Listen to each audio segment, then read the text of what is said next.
Demak, barchaga assalomu alaykum. Bugun Nodirbek Ismoilovning 16-variantini yechimini boshlaymiz.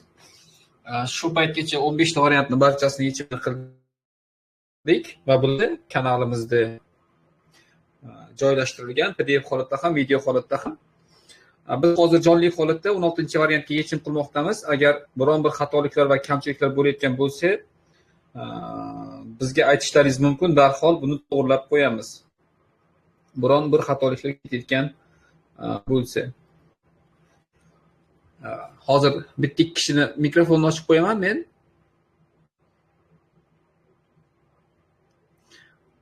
Mikrofonni ochishim kerak bo'lganda qo'l ko'tarsangizlar, mikrofonlaringizni ochib beraman. Faqat keyin mikrofonni qaytadan yopib qo'yishlaringiz kerak bo'ladi o'zlaringiz.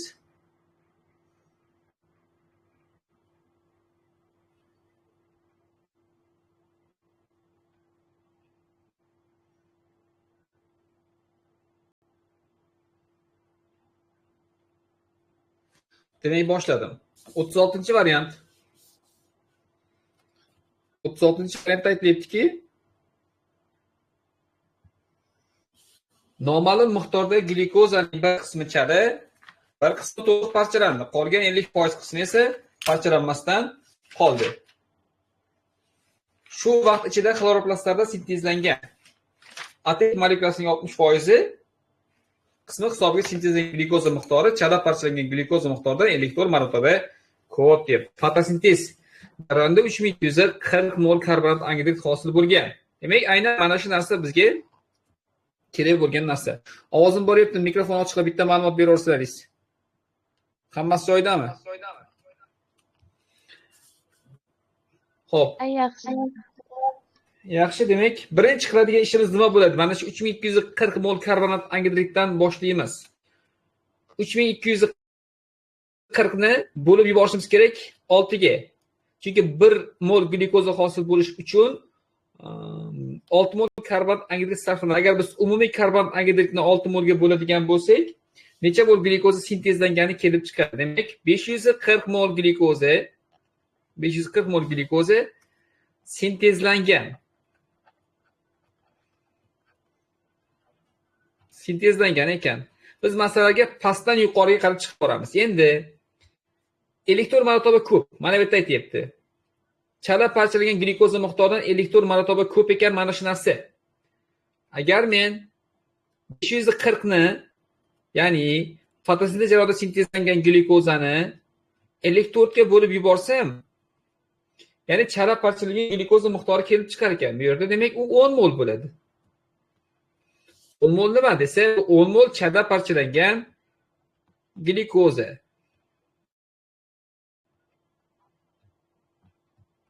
Chala parchalangan glyukoza.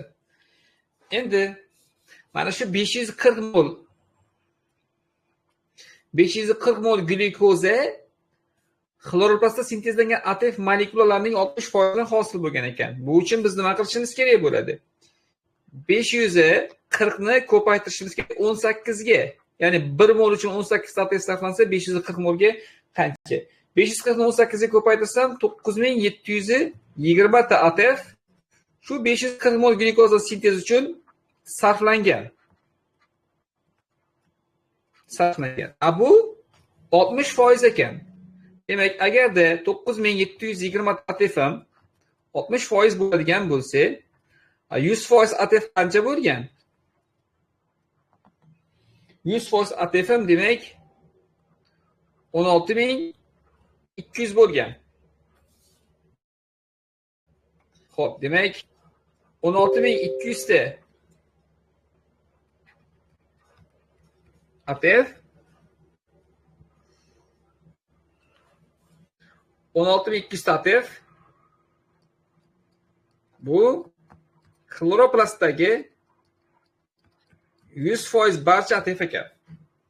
Endi biz xloroplastdagi ATFni, ya'ni 16200 ni bo'lib yuborsam 30 ga, bu mitoxondriyadagi ATF soni kelib chiqadi. Demak, 540 ATF mitoxondriyaga tegishli ekan. Xo'p, o'sha 540 ni men agar yana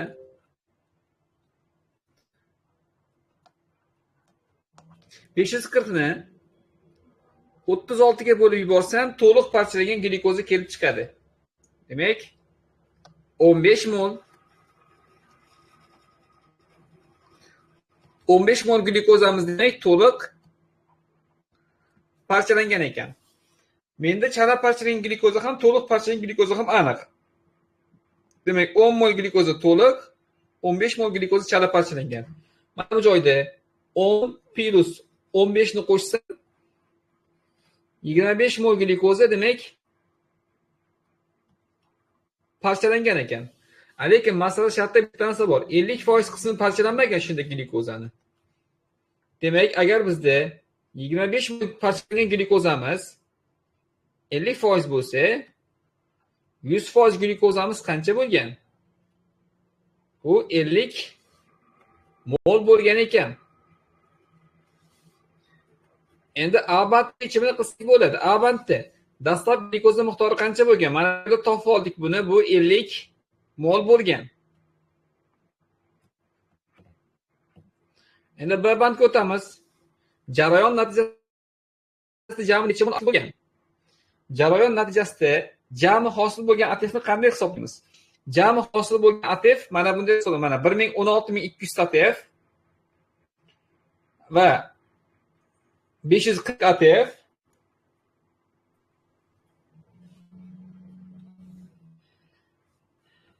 va sitoplazmada 25 mol glikoza parchalangan bo'lsa 50 ATF.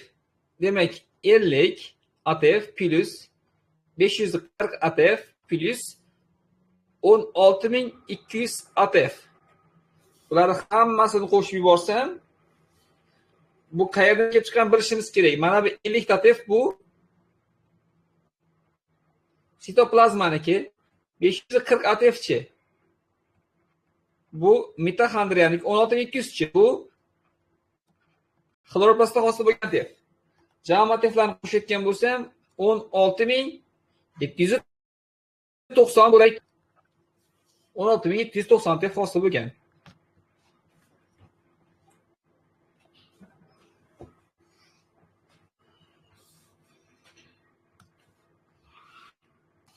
Keyingi savolga o'taman. 37-savol. 36-savoldan savol bor edi. Tushunmadim. 36-masalada bitta savol bor edi. Savolni qanaqa deysiz? Savolim bor edi. Aha. Hozir biz sitoplazmada 25 ga ko'paytirib 50 mol ATF oldik. Xo'p. Bizga 25 mol chala va to'liq parchalangan emasmi? Mana qarang. 25 mol glikoza sitoplazmada parchalanadimi yo'qmi? Parchalanadi. O'sha 25 mol glikozamiz sitoplazmada parchalansa 50 hosil bo'ladi, to'g'rimi? Bo'ldi, tushundim. Shunda o'sha narsada. Mana 540 faqat mitoxondriyada hosil bo'lgan. Agar mana bunaqa hisoblasangiz ham bo'ladi, chunki 15 mol to'liq parchalangan, 15 ni 38 ga ko'paytirib, 10 molni 10 ni 2 ga ko'paytirsangiz ham, 10 ni 2 ga ko'paytirsangiz 20, 15 ni 38 ga ko'paytirsam yig'indi baribir 590 bo'laveradi. Ya'ni sitoplazma va mitoxondriya yig'indisi kelaveradi baribir ham. Tushundim, rahmat. Xo'p, yaxshi. 37. DNK qo'sh zanjirda 6000 ta nukleotid bor, 7250 ta vodorod bog'i bor. Bitta qoida bor, mana shu joyda o'zida. Ya'ni vodorod bog'dan ayirsak fosfodil bog'ni kelib chiqadigan narsa bu fosfodil bog' debman. Jam vodorod bog'dan nukleotidlar sonini ayirib yuborsak, guanin soni kelib chiqadi. Bizda ana shu imkoniyat bor hozir. Ya'ni jam vodorod bog' 7250 ta, jam nukleotid 6000 ta. Bu vaziyatda 1250 kelib chiqadi. 1250 bu guanin ekan. DNKda nukleotidlar joylari, ya'ni adenin nukleotidi bor, timin nukleotidi bo'ladi, guanin nukleotidi bo'ladi va sitozin nukleotidi bo'ladi. Bizda 1250 ta bu guanin nukleotidi. 1250 ta. Demak, guanin nukleotidi qancha bo'layotgan bo'lsa, uning komplementari sitozinda ham 1250 ta nukleotid bo'ladi. Jami 6000 ta nukleotidning ya'ni 2,5 tasi, 2500 tasi guanin va sitozinga taalluqli bo'layotgan bo'lsa, qolgan 3,5 ming ta demak adenin va timinga taalluqli bo'ladi. Demak, shu holatda adenin soni 1750 ta, timin soni 1750 ta bo'ladi. Shunda hammasini yig'indisini qo'shadigan bo'lsak, yig'indi 6000 tani tashkil qiladi. Endi mazkur DNKning birinchi zanjiridagi timin, demak DNKda nukleotidlar mana bunday tartibda joylashgan. Birinchi zanjirda adenin deylik, guanin deylik, sitozin deylik va timin joylashgan. Bu birinchi zanjir. Va DNKning ikkinchi zanjirda ularning komplementlari joylashgan, komplementarlar. Demak, timin,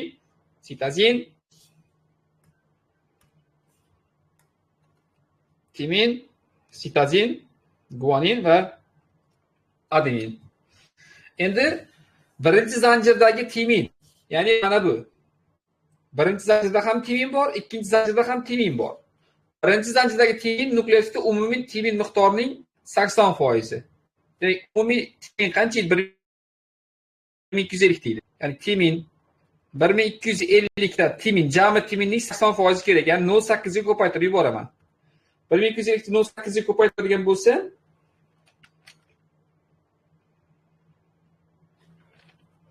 xo'p, qancha bo'ladi?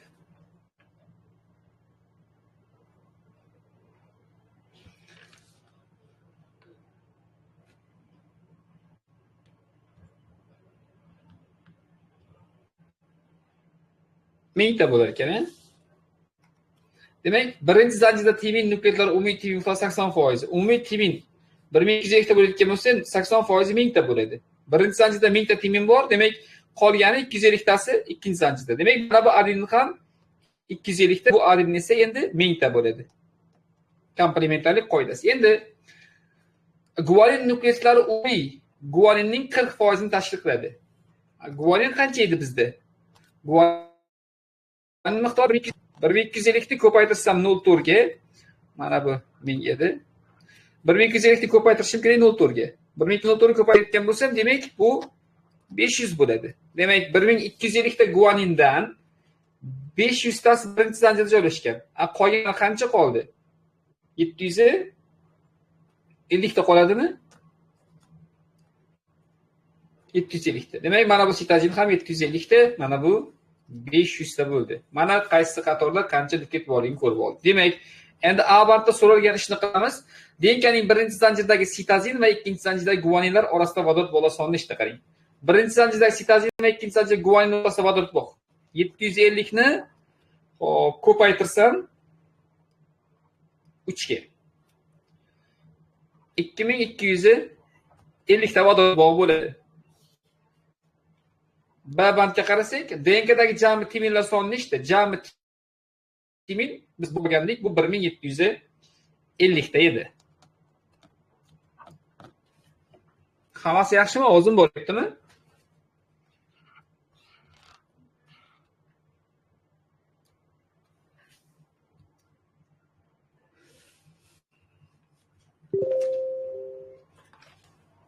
O'ttiz sakkizinchi savol. 38 savolda tana massasi 60 kilogramm bo'lgan. Har bitta ma'lumotga e'tibor berishingiz kerak. 60 kilogramm ekan bo'lgan Anvarning bir sutka davomida qabul qilgan ovqat ratsionida yog' oqsilning miqdori teng. Ma'lumotlar, demak bu inson 60 kilogramm ekan va bu insonda shu 60 kilogramm insonda yog' bilan oqsil miqdori teng ekan. Demak, yog'ni x deb olsam, oqsil ham x ekan. Demak, bir-biriga teng. Uglevod miqdori oqsil miqdoridan 2 barobar ko'p.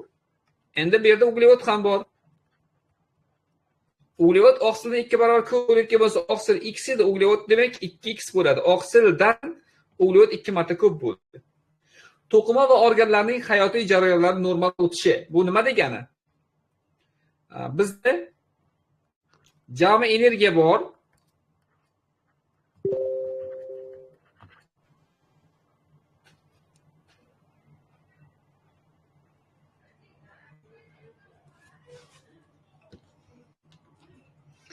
Demak, bizda jami energiya bor. Kimdir mikrofonni yoqib bering debdi. Mikrofonni yoqishim kerak bo'lganlar, qo'l ko'tarib yuboringizlar.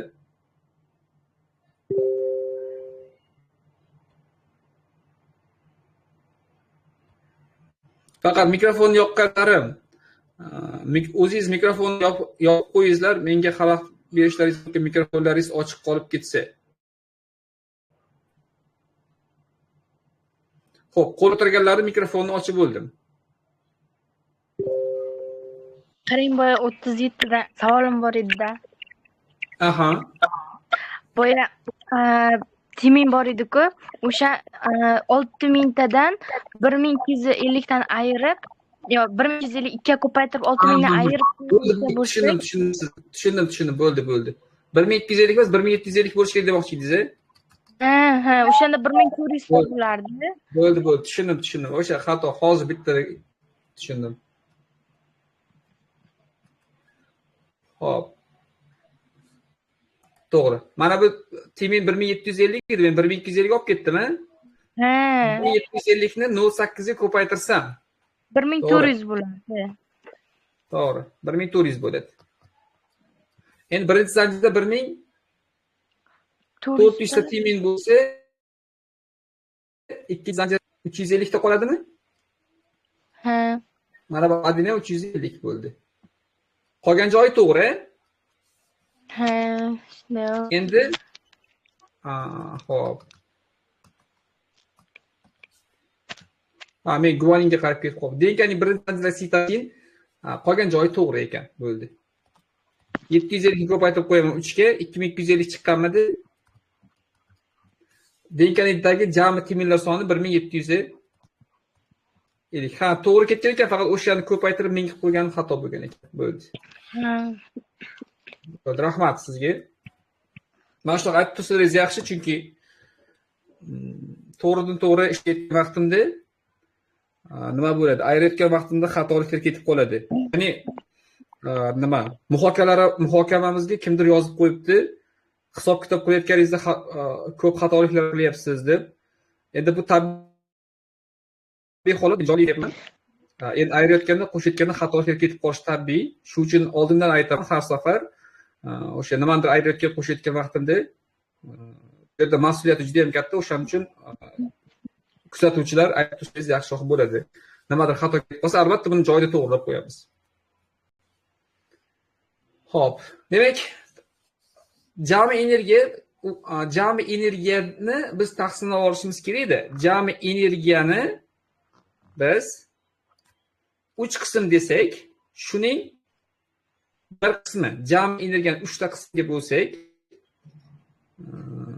bir qismi tana harorati uchun, qolgan 2 qismi esa to'qima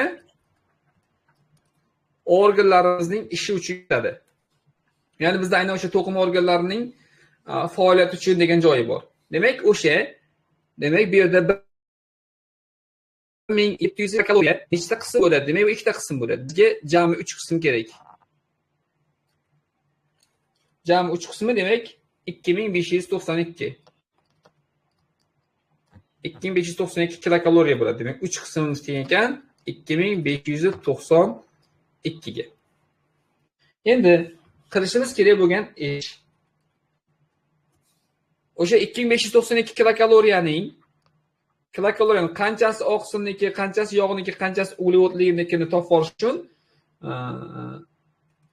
x gram yog'dan 9.3x kilokaloriya energiya ajraladi. X gram oqsildan 4.1x kilokaloriya ajraladi. Uglevoddan esa 8.2x kilokaloriya ajraladi.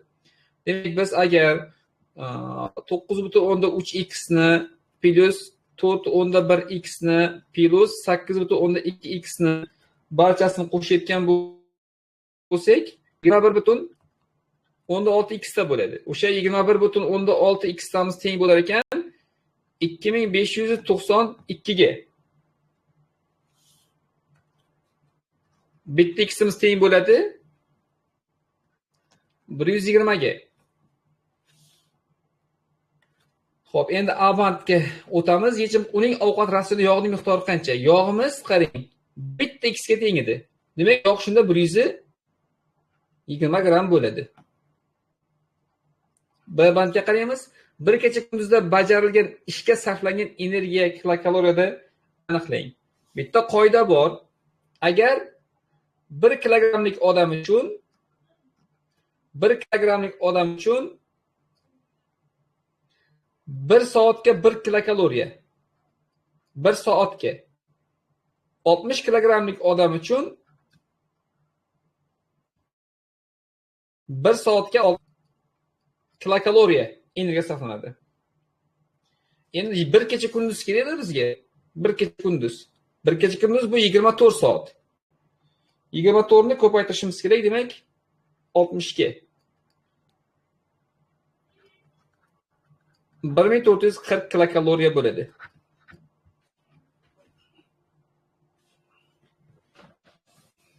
Xo'p, xatoliklar ketmadimi? Hammasi to'g'ri bo'ldimi? Ha, to'g'ri. Xo'p, rahmat. 38-savol.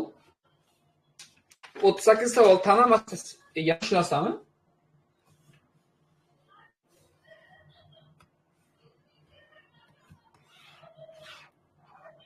O'ttiz sakkiz.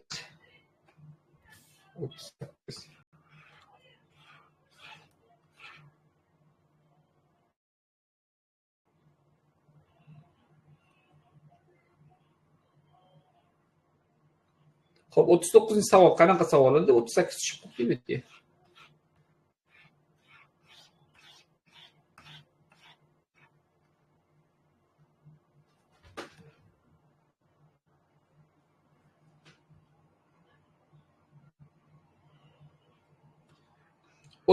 Savol qanaqa savol edi? Ekoer bir ferment tenka.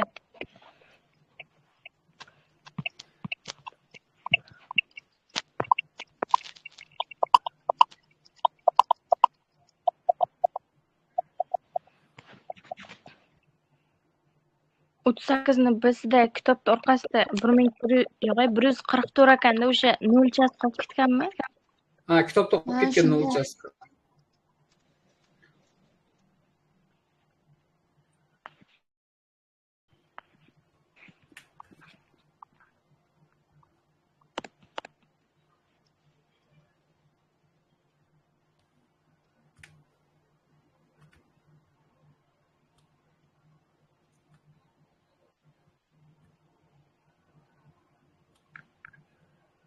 Hozir 16-variant ko'ryapmiz. Xo'p, 16-variantda 30 nechinchi savol edi? 39. Mana shu savol. Maxsus sharoitda deb boshlandimi? Ha, shu. Ha, bo'ldi.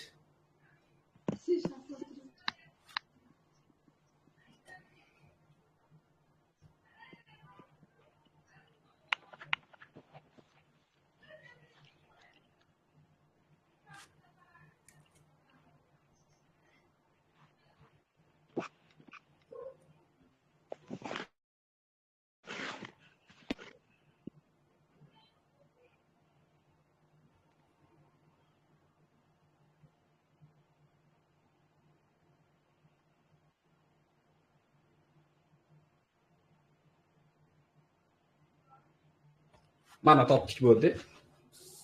Xo'p, 39-savol. Maxsus sharoitda eukariot organizmga tegishli bo'lgan ikkita DNK molekulasining birinchisi. Belgilab olaylik. Birinchisi ekoid reseptor orqali, ikkinchisi BAM-H1 restriktoriyasi orqali ishlov berildi. Jami 15 ta bo'lak hosil bo'ldi. Biz tushunib olishimiz kerak-da bu yerda. EcoR1 8 ta vodorod bo'lib kesadi. BAM-H1 esa 10 ta vodorod bo'lib kesadi. Xo'p, masalan, oddiy agar EcoR1 A bo'lak va B bo'lakka bo'lsa, bu yerda ikkita bor. Lekin kesilgan joy bitta kesgan. Xuddi shunaqa BAM H1 ham agar A bo'lakka va B bo'lakka bo'lsa, BAM H1 da ham ikkita bo'lak hosil bo'ldi deylik. Lekin uni ham ikkita bo'lakka hosil qilish uchun bitta joydan kesgan.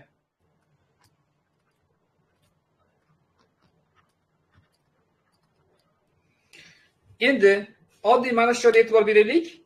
Jami hosil bo'lgan bo'laklar soni nechta mana shu joyda? 4 ta. Jami 4 ta bo'lak hosil bo'ldi. Lekin jami kesilgan joy soni nechta bo'ldi? Bitta. Ikkita kesilgan joy. Ha? Bitta-bittadan ikkita. Endi bizda mana bu yerda jami 15 ta bo'lak hosil bo'lgan bo'lsa, kesilgan joy mana qarang. Agar ikkalasi birgalikda kessa, mana 4 ta bo'lak bo'lgan joyda ikkita kesilgan joy bo'ldi. 15 ta bo'lak joyda ham, ya'ni nechta bo'lak bo'lsa ham kesgan joyi ikkita kam bo'ladi. To'g'rimi? Demak, mana shu joyda mana EcoR1 ni X deb olaylik, H1 ni Y deb olaylik. X plus Y. Ya'ni kesgan joyi nechta ikkalasiniki? 15 ta bo'lakka bo'lish uchun 15 ta bo'lakka bo'lish 5 ta joydan kesish kerak, to'g'rimi? 13 ta joydan kesadi. Endi agar barcha denka bo'laklar tarkibida vodorod bog'lar yig'indisi dastlabki ikkita denka molekulasidagi vodorod bog'lar yig'indisidan 116 taga yoki 8% kamaygan bo'lsa deyapti. Ve ikkalasi birgalikda kesgandan keyin 116 ta vodorod bog' kesgan. Endi X EcoR1 mana 8 ta vodorod bog' kesardi. Buni 8X deb olamiz. H1 10 ta vodorod bog' kesar edi, buni 10Y deb olamiz. Shu yig'inda 116 ta ekan yoki 8%. 116. Agar biz buni ishlasak, tenglamani ishlab qo'ysak, Y teng 6. X 7, Y 6 ekan. Ha. Ya'ni EcoR1 7 marta kesgan, 7 ta kesgan, BAM H1 6 ta kesgan. Agar EcoR1 kesgan bo'lsa 8 ta bo'lak hosil bo'lgan, BAM H1 6 ta kesgan bo'lsa 7 ta bo'lak hosil bo'lgan. To'g'rimi? Ha. Jami 15 bo'lak bo'ladi. Mana bunaqa demoqchiman. 7 ni ko'paytirsak 8 ga, ya'ni vodorod bog' kesayotgan bo'lsa 56 ta vodorod bog' hozir bir A-bandida ishlab beraman. O'sha hozir joy to'lib qolar ekan. O'zimizga bizga ma'lumot aniq. Endi bitta qiladigan ishimiz bor bu yerda. 116 ta vodorod bog'. 116 ta vodorod bog'imiz 8% deyilyapti. Demak, biz shundan foydalanib 100% vodorod bog'imiz qancha bo'lganini topishimiz mumkinmi? Mumkin. Demak, jam vodorod bog'imiz 1450 ta bo'lgan ekan. Barcha ma'lumotlarni hisoblab bo'ldik. Endi A bandga o'tsak bo'ladi. Birinchi denkada nechta vodorod bog' yo'qotilgan? Birinchi denkada nechta vodorod bog' yo'qotilganini bilishimiz uchun birinchi denkani qaysi restriktazda kesgandi? EcoR1, to'g'rimi? Demak, EcoR1 7 ta kesgan bo'lib chiqdi mana. Kesgan joy 7 ta bo'ldi. Har keskanda 8 ta bog' bo'ladi. 7 kere 8 demak 56. 6. B javobda hosil bo'lgan denka bo'laklarida jami nechta vodorod bog' mavjud? Endi hosil bo'lgan denka bo'laklari bizda 13 ta joyda kesgan bo'lib chiqdi, to'g'rimi? Xo'p. Shunda 13 ni yo'q. Hosil bo'lgan denka bo'laklarida jami nechta vodorod bog' bor? Mana bunday hisoblab qo'ysak ham bo'ladi. Masalan, birinchi denkada 56 ta vodorod bog' kamayibdi. Mana biz topib oldik. Ikkinchi denkada qancha kamaygan? Ikkinchi denkada 6 marta kesgan. 6 ni ko'paytiramiz, har kesgan 10 ta kesadi. 10 ga. 60. 60 ta. Demak, 60 ga ikkinchi linkadagi 60 ta vodorod bog' kamaygan, birinchi linkadan 56 ta vodorod bog' kamaygan. Jami 16. 16 vodorod bog' bu yerda berilgan bu o'zi. Demak, jami vodorod bog' 1450 deydi. O'sha jami 1450 ta bo'lgan vodorod bog'dan yo'qolib ketgan 116 ta vodorod bog'ni ayirib yuborsak, 1304 ta. Demak, hosil bo'lgan linkada 1334 ta vodorod bog' qolganligini ko'rishimiz mumkin. Xatoliklar ketmadimi? Hammasi joyidami? Ha. Yaxshi, keyingi savolga o'taman. Unda 40-savol. Makkajo'xori o'simligida sotasining uzunligi 2 juft polimer gellarga bog'liq. Ya'ni dominant gellarning har bittasi. Xo'p, bitta dominant gelimiz, demak, 6 santimetr ekan. Bitta retsessiv gelimiz 4 santimetrga ekan. Quyidagi chatishtirishni tahlil qilib natijalarni aniqlang. A bandda so'rayaptiki, digetrezigota genotipli makkajo'xorilar chatishtirilsa, digetrezigota qanaqa bo'ladi? Katta A, kichkina A, katta A, kichkina A bilan katta A, kichkina A, katta A, kichkina A. Digetrezigota genotipli makkajo'xorilar o'zaro chatishtirishda hosil bo'lgan avlodlarning necha foizning sotasi 18 santimetr bo'ladi. Biz o'zimiz uchun oldindan loyiha qilib olishimiz kerak-edi. 18 santimetr bo'lish uchun, masalan, mana shu turishi necha santimetr deylik. Bu turishi 20 santimetr. Mana shu turishi necha santimetr? 20 santimetrmi? Bitta kattamiz 6, bitta kichkinamiz 4. 10, bu ham 10, 20 santimetr. Demak, 18 santimetr bo'lish uchun yo bitta A yo'qolishi kerak, yo bitta dominant katta A yo'qolishi kerak, yo bitta kichkina retsessiv A yo'qolishi kerak. Qaysini yo'qotsak yaxshi? Agar katta A'ni yo'qotsam, bu 14 santimetrga tushib ketib qoladimi?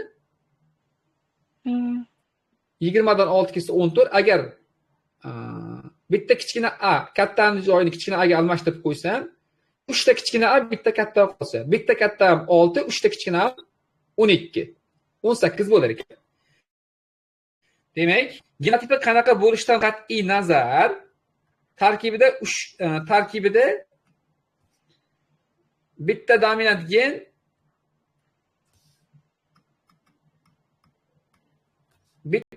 geni borni olishim kerak tarkibida.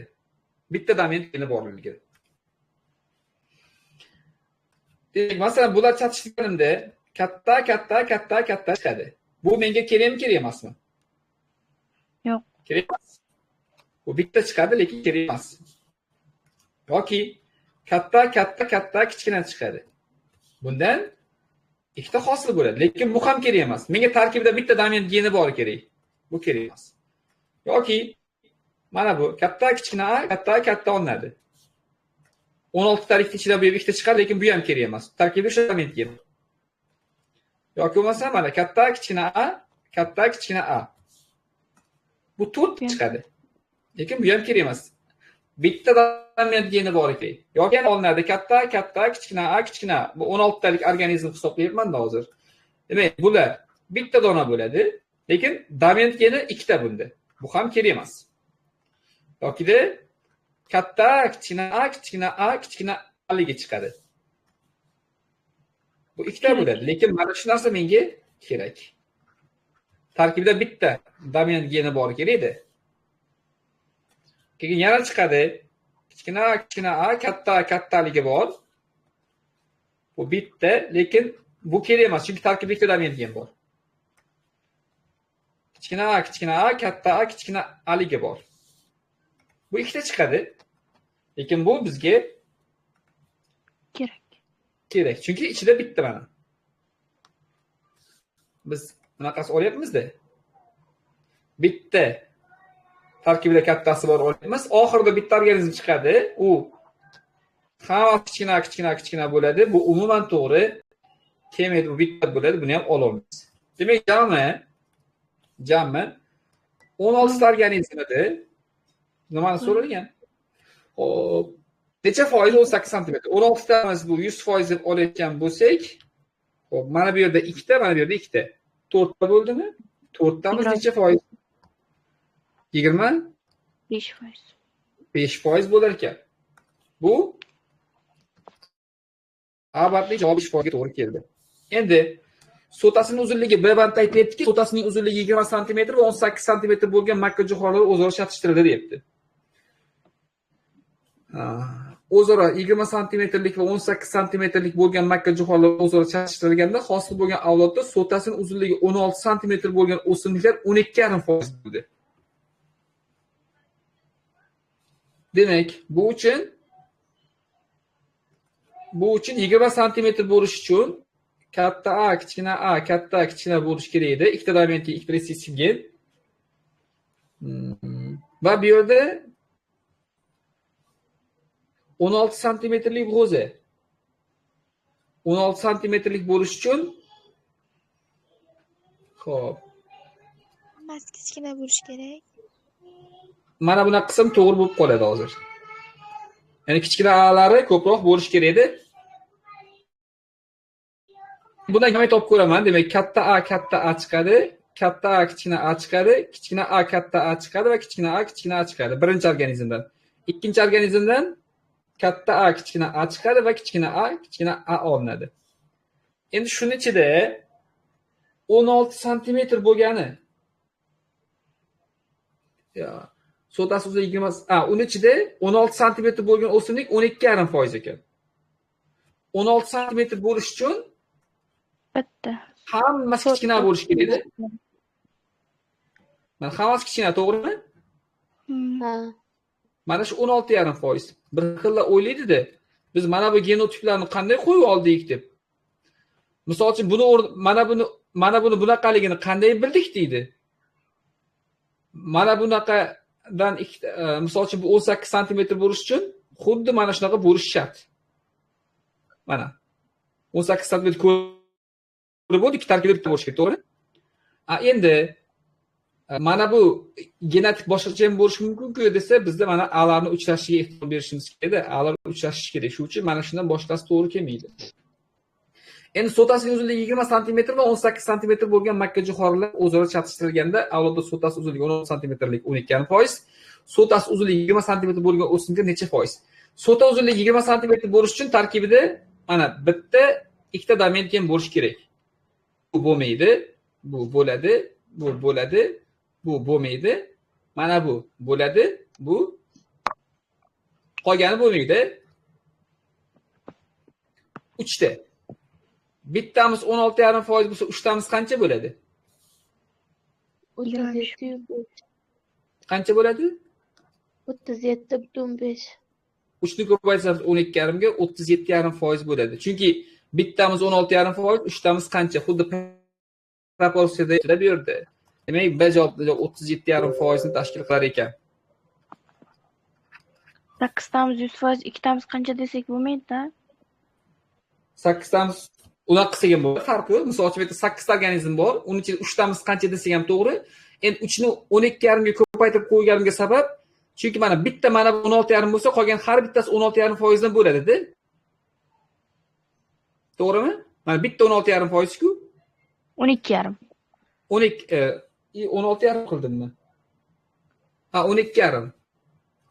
16,5. Mana bittamiz 12,5, to'g'rimi? Mana shu bittamiz 12,5 bo'lsa, har bittasi 12,5 bo'ladi. Shu 3 ni 12,5 ko'paytirib qo'ysam 37,5%, yoki 8tamiz 100%, 3tamiz qancha desak ham 37,5% bo'laveradi baribir, farqi yo'q. Xo'p, 41-savol. Demak, bu yana BAM-H1 restriktorlar zonasi haqida ekan. Xo'p, BAM-H1 restriktorlar mana bunaqa ishlaydi. Ya'ni guanin, adenin, timin, sitazin. Uning komplementari endi bu yoqda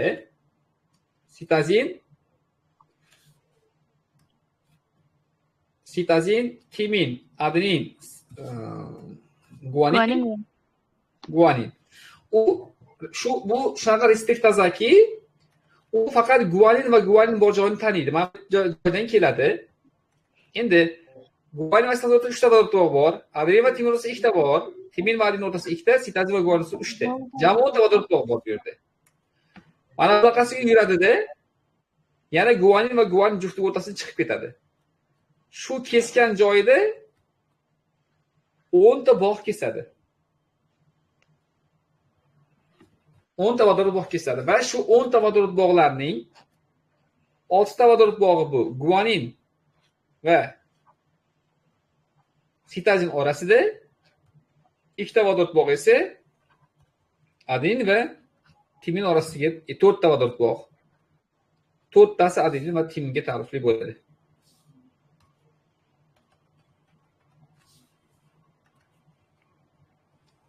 To'rtta vodorod bog'. Endi maxsus sharoitda 1360 nanometr uzunlikdagi plazmid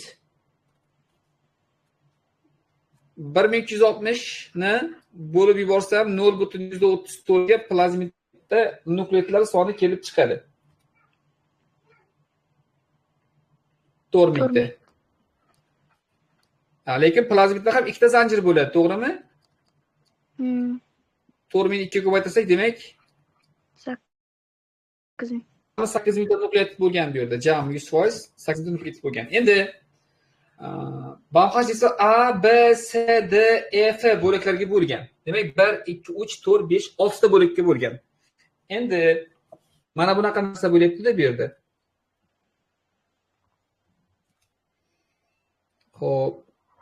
Plazmid mana bunaqa shaklda bo'ladi. Mana bu yerdan boshlayman. Bu A joy. A, B, C, D,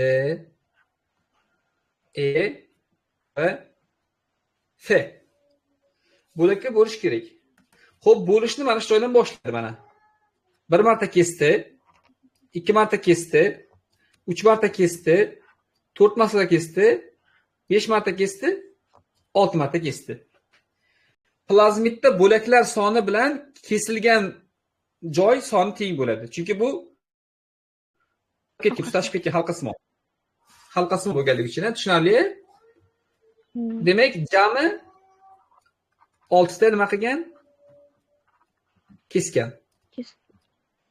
6 ta bo'lak bor bu yerda, 6 marta kesgan. Agar denka bo'lganda kesganlar soni u boshi bilan bu boshi tutashmaganligi uchun bitta bo'lib ketgan bo'lardi. Endi hosil bo'lgan barcha denka molekulasidagi jam vodorod bog'lar soni dastlabki denka molekulasida vodorod bog'lar soni 0.6% ga kamaydi. Demak, shuncha qanchadir vodorod bog' kesilgandan keyin 6% vodorod bog' kamayib ketdi deyapti. 6 marta kesgan bo'lsa, 6 ni ko'paytiramiz nechiga? 10 ga. Har keskanda 10 ta vodorod bog' kesadi. Demak, 60 ta vodorod bog' kesgan. Shu 60 ta vodorod bog'imiz kesilgandan keyin 6% ga, 0.6% ga kamayib ketibdi. Vodorod bog'lar. Demak, bu 0.6% bo'lgan 100% vodorod bog'imiz qancha?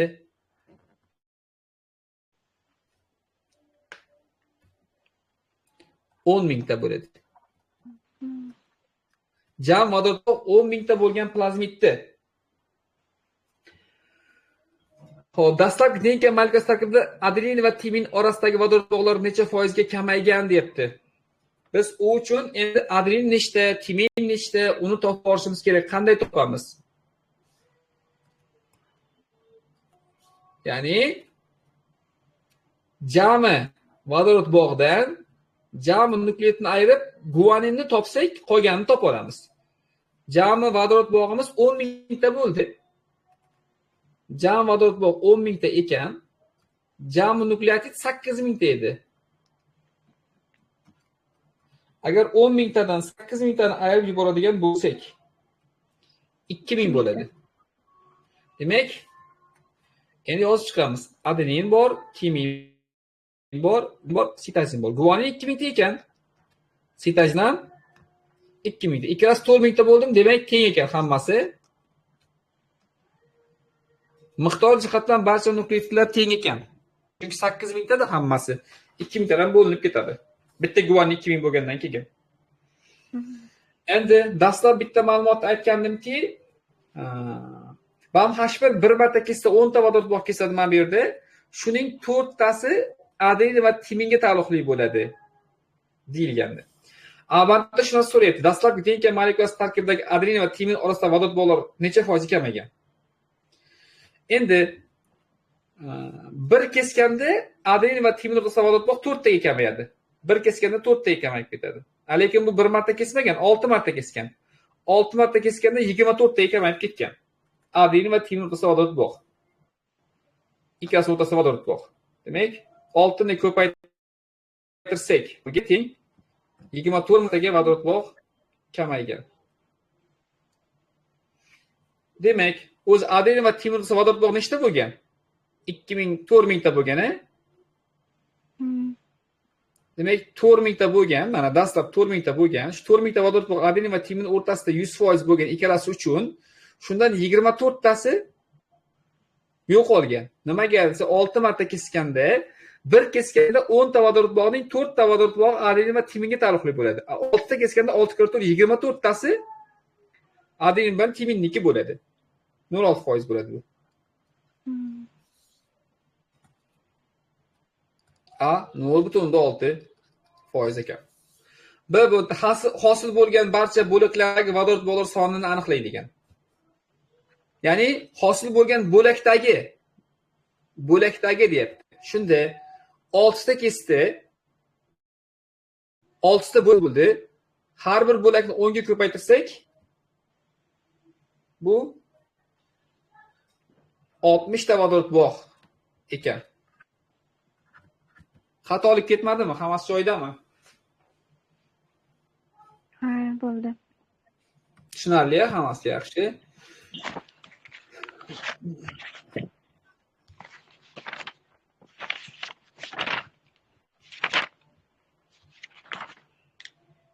Xo'p, navbatdagi masalaga o'tsam ham bo'lar ekan. O'tmaytiring. Tushunmadim. Ana nima edi? Hozir shunda 41 taning 5 shartiga 60 ta vodorod bog' bo'ldimi? Ha.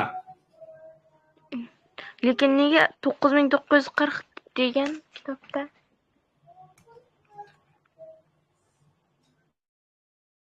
Ha, yakuniga yetkazmoqman, to'g'ri. Chunki jami bizda 10 ming ta vodorod bog' bor edi-ku. 10 ming ta vodorod bog' bor edi, to'g'ri. Men yakuniga yetkazib qo'ymayapman-da buni. 10 ming ta vodorod bog' bor edi, lekin 6 marta kesganda 60 ta vodorod bog' kamayib ketganmi? 10 ming tadan o'sha 60 dan ayirib qo'ysak, siz aytgan 9940 degan javob kelib chiqadi. Endi to'g'ri bo'ldimi? Ha. Bo'ldi. Rahmat aytganingiz uchun. Men shoshib ketyapman, hozir kech bo'lib qolmasin, tugataydi. Nechinchi savolga keldik? 42 keldikmi? Ha. 42. Xo'p, energiya almashinuvining birinchi bosqichida ajralgan energiya. Biz bilamizki, energiya almashinuv 3 ta bosqich bor. Birinchi bosqich, ikkinchi bosqich va uchinchi bosqich bor. Birinchi bosqichda qancha energiya hosil bo'lganligini bilmaymiz. Bu so'roq ostida va buning barchasi issiqlik sifatida tarqaladi. Chunki birinchi bosqichda ATF hosil bo'lmaydi. Xo'p. Energiya almashinuvning birinchi bosqichda ajralgan energiya uchala bosqichda hosil bo'lgan jami energiyadan 2,21 marta kichik bo'lib, shu vaqtda 236 molekula ATF hosil bo'lgan. Endi ATF ikkinchi bosqichda hosil bo'ladi. Ikkinchi bosqichda qanchadir ATF hosil bo'lgan? Uchinchi bosqichda ham qanchadir ATF hosil bo'lgan? Buni bilmaymiz. Lekin ikkalasida hosil bo'lgan ATF aniq 236 ekanligini bilamiz. 236 ta ATF ekan. Qanchasidir ikkinchi bosqichda, qanchasidir uchinchi bosqichda taalluqli. Endi izohga e'tibor beramiz. Izoh birinchi, ikkinchi, uchinchi bosqichda hujayrada jami 17680 kilojul energiya hosil bo'lgan. Demak, birinchi bosqichdagi, ikkinchi bosqichdagi, uchinchi bosqichdagi jami energiya 17680. 17680. Demak, men oddiygina 17600 80ni 221 marta kichik deyildi-ku, birinchi bosqich. 221 bo'lib qo'ysa, 221 bo'lib olsa bo'ladi. Nechi bo'ladi? 80 bo'ladi. 80 bo'ladi. Bu tamom. Bu juda oddiy narsa. Demak, birinchi bosqichda 80 kilojul issiq sifat qilgan. Endi xo'p, bu yog'ini tenglama qilaman. Endi mana bu yerda qancha glyukoza chala, qancha glyukoza to'liq parchalangan topish uchun tenglama qilishim kerak bo'ladi. Bu uchun nima qilaman? issiqlik endi qarang. 2x plus 2x deyapman. Atif bilan yozavering. 120x plus 1200. Yana xato yozdim. Jami energiya degan issiqlik demagan, a?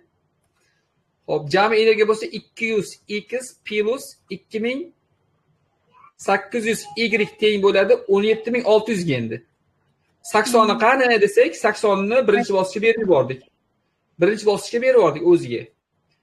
Endi 2x plus 38y teng bo'ladi 236 ga. 236 ga.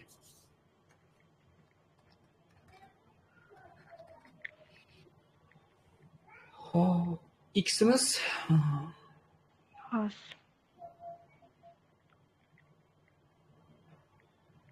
to'g'ri ekan. Shunday. Ha, y6. 6. Evet. Mana. Chala demak mana bu yerda 4 mol bo'lgan. Bu yerda 6 mol bo'lgan. Jami 10 mol bo'lgan ekan parchalangan glyukoza.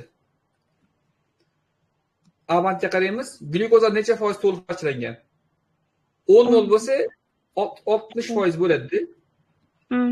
Ya'ni 10 molning 6'si 60% bo'ladi. To'g'rimi? Band birinchi, ikkinchi, uchinchi bosqichda issiq sifat tarqalgan energiyalar aniqlang degan. Birinchi bosqichdagi 80 kilojoul aniq issiqlik. Chunki ATFga bog'lanmaydi bu. ATF hosil bo'lmaydi birinchi bosqichda. Ikkinchi bosqich topish uchun 4 ni ko'paytirishim kerak 120 ga. 480. 120 ga ko'paytirsam 480. 480 bo'ladi. Endi 6 ni 1280 ga ko'paytiraman. 2680. 2680. O'sha ikki yig'indisi kerak. Ikkalasining yig'indisi uchalasi 8240. Endi bunga bunaqa qo'yib tushunmovchilik bo'lmasin. Plus bularga plus 80 ni ham qo'shib yuboraman. Mana bu birinchi bosqichdagi. Shunda jami 8240 240 bo'ladi. Xato ketmadimi hech qayerda? Yo'q. Yaxshi, demak o'tamiz 40. Uchinchi savol. 40-savol. Dengli qo'sh zanjirda adenin va timin nukleotitlarining yig'indisi sitozin nukleotid sonidan 84 taga ko'p. Xo'p, adenin X, timin ham X, sitozin Y. Demak, shu joyda ikkita X minus bitta Y teng 84 desam bo'ladi. Rangdagi jam vodorod bog'lar soni, jam vodorod bog'larini 2x plus 3y deb olamiz. Shuni yozib oling.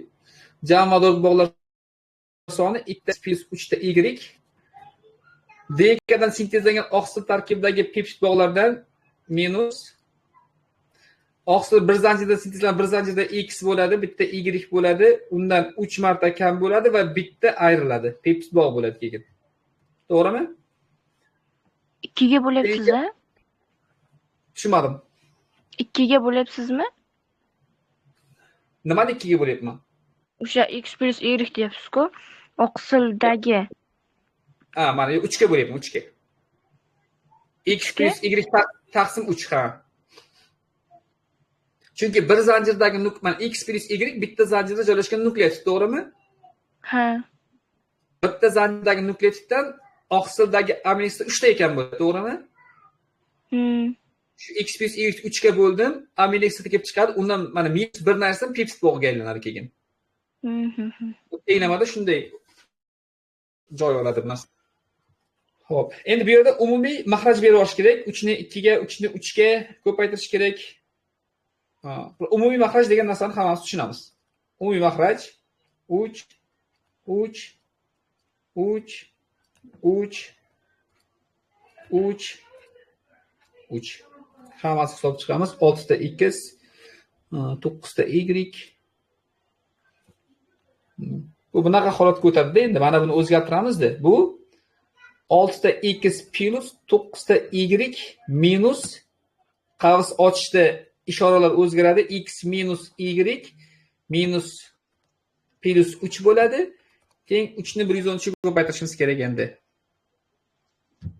339. 339. Endi bu holatda hop 6x minus x hisoblasak 5x minus bo'ladi. 5x plus 2y 5x min plus 7y teng 236. aha, shunda Unda x'imiz 28 ga teng bo'ladi. Y yo'q, x 28 emas 48 bo'ladi. nega? 5x nektarga 5x bo'ladi. Ana qarang, 6x minus x nechta x bo'ladi? 2y 6x 6x plus 9ta y. bitta x ayirib yuborsak 5x Hop. minus Minus bo'ladimi, plus bo'ladimi? Ishora plus-ku. plus aka. Ha. Ha, plus 9 dan bitta y tashsak necha qoladi? 8 y qoladi. Teng plus 3 bu yoqqa minus 3 olsa 336. Ya'ni 6x plus 8y teng 30. Shunaqa bo'ladimi? Ha. Mana endi hisoblab qo'yishimiz kerak. Mana ikkala bo'lim holga keldida bu. Mana tepadagi 2x minus y edi tepada. U 84 edi. Endi pastdagimiz 5 ta x plus 8 ta y teng 336 bo'lib qoldi. Mana bu holat mana. 5 ta x bo'ldi, to'g'rimi? 6 ta x dan bitta x 5 ta x plus Hop. 9 ta y dan bitta y ketsa qancha qoladi? 8y. 8 ta y. Endi plus 3imiz bu tarafga plus 3 bu tarafga minus o'tgandan keyin 336 bo'ladimi? Ha. Endi mana bu tenglamani qo'shamiz. Tepada 2x bor. 2x minus y y teng 80 to'g'ri edi. Endi tenglamani tenglash uchun pastni 8 ga ko'paytirsam bo'ladimi? 8 ga ko'paytirsam mana bu o'zgaradi endi. 16 ta x bo'ladi. Minus mana 8 ta y bo'lib qoladi. To'g'rimi? 84 ni 8 ga ko'paytirsam 672 bo'ladi. Endi mana bunga qiyoslang. 5 ta x plus 8 ta y teng 336 bo'lyapti. Y-larim qisqaradi. Xo'p.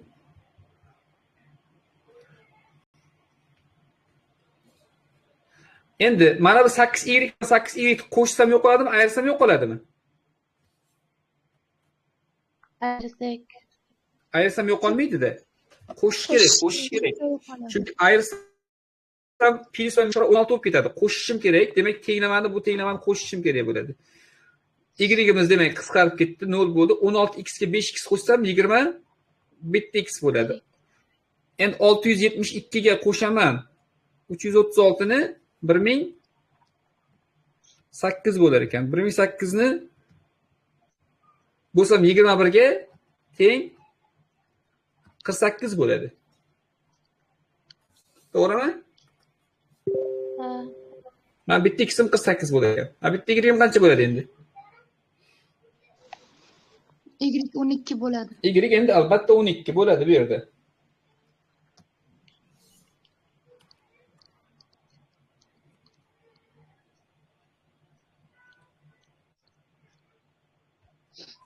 Y 12. Endi Avantda denka fragmenti uzunligini toping. Denka fragmenti uzunligi bir zanjirni topiladi. Bitta 48 plus 12. 48 plus 12. Demak, 60 dan ketib bormi? 60 ni ko'paytirib qo'yamiz 0.134 ga. 20.4. B-band shu denkadan sintezlangan oqsilning molekulyar massasi. Oqsil bir zanjirdan sintezlanadi. Bitta zanjirda 60 dan ketib boradi. 60 ni bo'lib yuboramiz 3 ga. Bu 10 20 bo'ladi. Endi bizga og'irligi so'ralgan. Bitta amilsan og'irligi 120 ga teng. 20 ni 120 ga ko'paytirsak 300 2400 bo'lar ekan. 2400 bo'lmaydimi? 2400 20 ni ko'paytirsak 120 ga. 2400 bo'ladi. Hop, menimcha xatoliklar ketmadi. 44-savolni boshlaylik. 44-savol. Shuvoq o'simligining 40 ta savatchasining har birida joylashgan 40 ta savatchaning har birida joylashgan gullariga tumshuqchasi 20 tadan chang kelib tushdi, deyapti. Xo'p, demak, buni qanday hisoblaymiz? 40 ta savatchani nechaga ko'paytiraman? 20 ga. Shunda jami 800 ta Chang dona. chang kelib tushgan bo'ladi. Endi har bitta changda ikkitadan spermiy bor. 2 ga 1600 ta spermiy bor ekan. Natijada urug'lanishda ishtirok etgan X ni etgan va ishtirok etmagan bor ekan.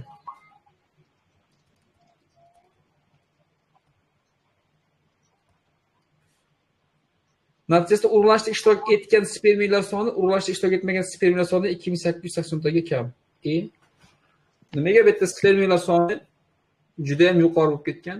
Urug'lanishda qatnashgan spermiy soni jami savatchaga tushgan changlar soni 1440 ta ko'p. 8 ni ko'paytiramizmi yoki? Bu yerda hozir spermiylar soni bunaqa bo'lishi mumkin emasdi, chunki bu hozir mana bu spermiylar hisoblaganimizda 2880 va 1440 ni o'zi shunday o'qishdan bilinadi. Changlar soni 800 tadan ko'p bo'lganda, chunki 800 ta changdan ortiqcha spermiy beryapti bizga bu yerda.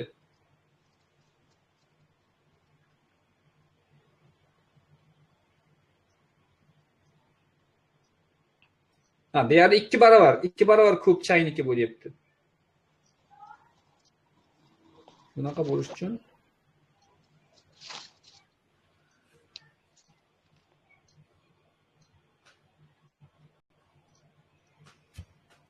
ikki barobar ko'p qoldi. Balkim kimdandir qanday fikr chiqib qolar. Boya 800 emaydi. O'sha 8 ta spermiy ko'paytirmasmidik? Yo'q, u agar mikrosporotit bo'lsa-da, Ha. u mikrosporotit emasdi. Hop, kimlardir qo'l ko'taryapti? Kimlardir fikr bordir balkim.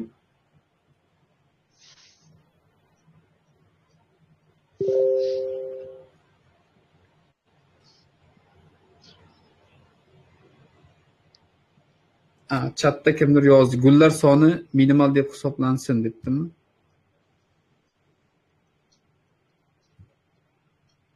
Kitobda gullar soni minimal hisoblansin degan joy bormi?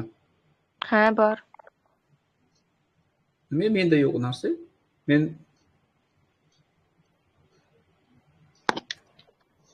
yo menga ko'rinmayaptimi yo menda haqiqatdan yo'q bu narsa. Yo'q, sizda yo'q. Ha. Menda yo'q ekanda bu narsa. Ha. Ha, bo'ldi.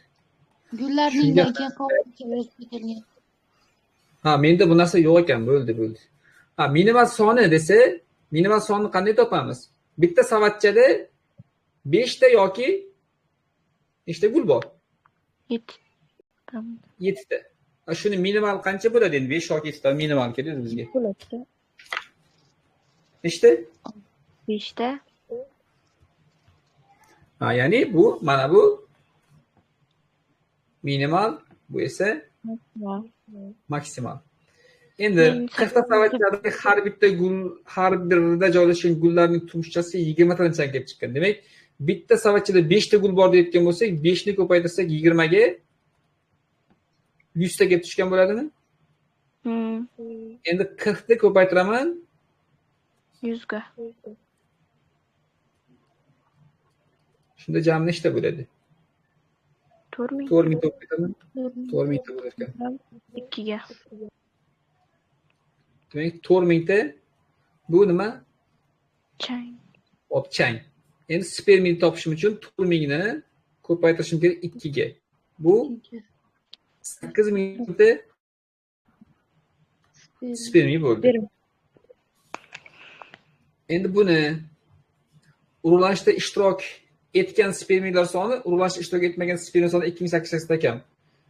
X minus Y teng 2880 desak. Va urug'lanishda qatnashmagan spermiylar qatnashmagani Y da bo'lganligi mana bunaqa qilib hozir. Urug'lanishda qatnashmagan spermiylar soni jami savatchaga tushgan choynak soni 1440 ta ko'p. Jami savatchaga tushgan 4000 ta bo'ldimi hozir?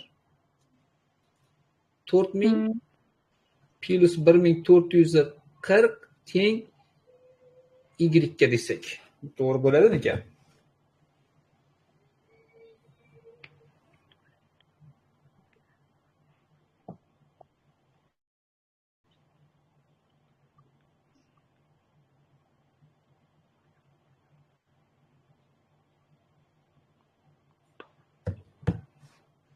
Bu hozir Xo'p, urug'lanishda qatnashmagan spermiylar soni jami savatchaga tushgan changlar sonidan 1440 taga hop ko'pligi ma'lum bo'lsa, mana shunaqa ishlayotgan bo'lsak, agar bitta x'im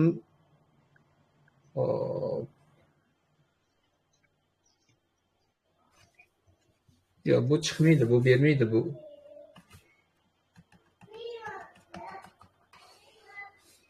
To'g'ri kelmaydi. Topinchamiz bilmayman. Xo'p, javoblarda qanaqa ekan? Javoblar. Sakson A shartiga. A shartiga 80, B Shartiga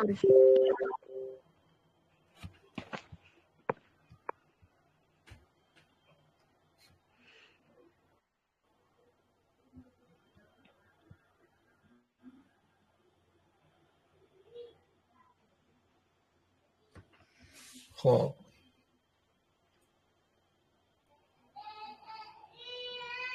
Tabii chang kumushchasi 20 dan chang kelib tushdan urug'lanish ishtirok etgan spermiylar soni. Xo'p, mayli. Mana shunday holatda turib tursa, undan keyingisini ishlab bo'lganimizcha balkim birorta fikr kelib qolar, hozir vaqtimiz ketib qolmasdan. Xo'p. Odamda kar-soqovlikni ikkita turi mavjud. Ular har xil juft avtosomada joylashgan va bir-biri bilan birikmagan holda retslanadigan retsessiv belgilardir. Demak, kar-soqovlikning ikkita turi bor ekan. Demak, kichkina a bu ham kar soqov, bu birinchi turi bo'lsa, kichkina b bu ham kar soqov ekan. Bu ikkinchi tur. Demak, uning alleli katta allel sog' bo'ladi, katta b ham sog' bo'lar ekan. Endi kar soqovlikning har ikki turi bilan kasallangan, ikkinchi turi bo'yicha gamozigotali. Kar soqovlikning ikki turi bilan kasallangan. Kichkina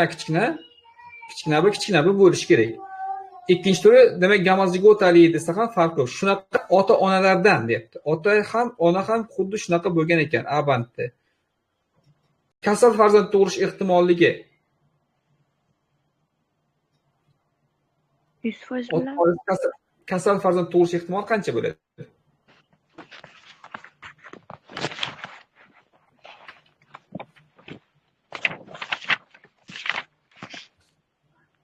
Kichkina a chiqadi bundan, kichkina b chiqadi.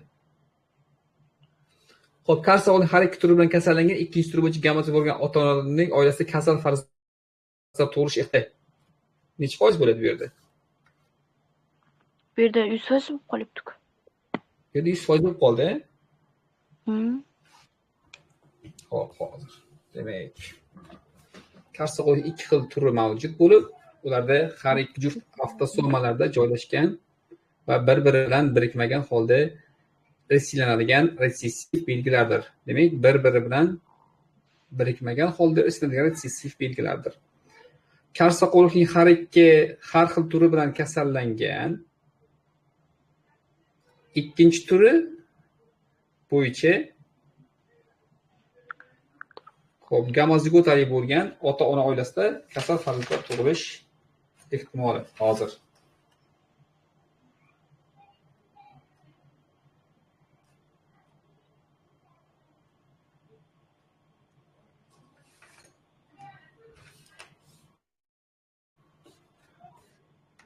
Bunda hozir javobda necha foiz chiqishi kerak ekan? 0%. 0%, ya'ni umuman bu yerda kasal farzand Tug'ilmaslik kerak ekan. tug'ilmasligi kerak ekan. Yo men charchadim, yo masala xato. Ikkitasidan bittasi. Mazkur ular har xil juft avtosalonlarda joylashgan va bir-biri bilan birikmay qoldirishganda.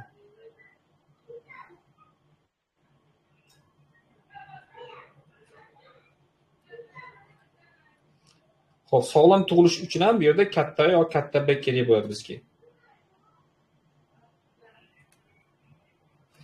Xo'p, karsaqo'l har ikki turi bilan kasallangan, ikkinchi turi bo'yicha gamozigota bo'lgan ota-ona oilasida. Xo'p, B bandida nima so'ralyapti ekan? Digitrozigota organizmda chatishtirilganda avlodda necha foiz ota-onaga genotip jihatdan o'xshash olinadi? Lekin B javobi chiqishi aniq. 25%. Digitrozigota bilan digitro chatishtirsa, bu yerda mana bunaqalilari Ota-onaga o'xshashga 25% bo'ladi. ota-onaga o'xshashsa umumiy demak 4 ta bo'ladi-da. 4 ta bo'ladi. Ya'ni bu 5%. 5% tashkil qiladi. Bu aniq. Xo'p, lekin A banda karsaqo'likning har ikki turi bilan kasallangan, ikkinchi turi bo'yicha gamozigotali bo'lgan yoki hozir bitta fikr keldi, o'shani tekshirib ko'raman.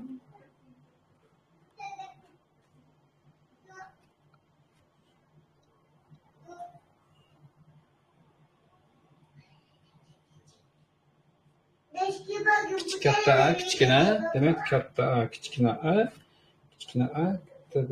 Mana shunday katta kichkina, katta. Men mana birinchisini mana bunaqa olganimiz eng yaxshi yo'li shu ekan deb o'yladim hozir.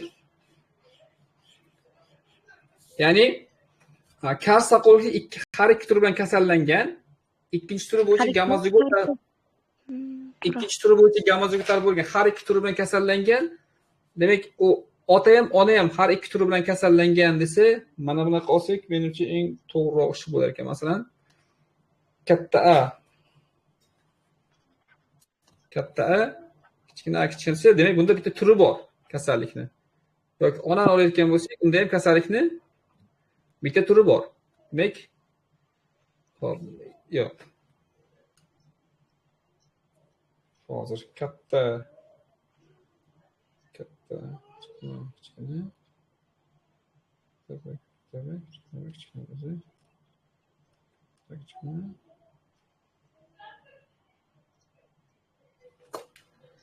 shunaqa olgan taqdirimizda katta A Qulaq. xo'p, hozir bunda katta A, kichkina A, katta B. Katta A. Yo, bundan chiqmas ekan. Xo'p. Mana shu masalada umuman fikr kelmayapti hozir. Mana bu masalada lekin savolda muammo borga o'xshayapti. Balkim yoki menda chiqmadi. Xo'p, shu ikkita masalani yana ko'rib qo'yamiz. Hozir video zapni o'chirib qo'yay.